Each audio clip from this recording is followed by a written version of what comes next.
Okay, so ni kita punya barang baru sampai eh. Ni lah kita punya packing station. Kalau dah banyak sangat order, kena ada benda ni. Kena ada packing station ni. So ni dia punya bubble wrap lah. Bubble wrap kita. So sambil-sambil tu buka. Cara nak pasang bubble wrap baru. Ni dia punya tempat lah. So, kita pun cucuk. Nak cucuk je ni jangan serabai. Cucuknya tu pelan-pelan je.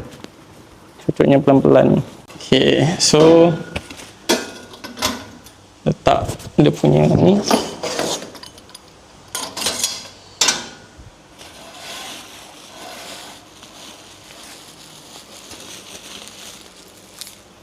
Inilah kita punya tempat packing.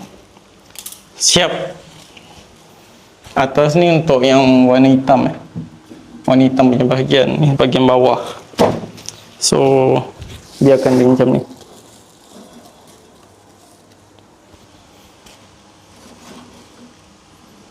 Ikat balik.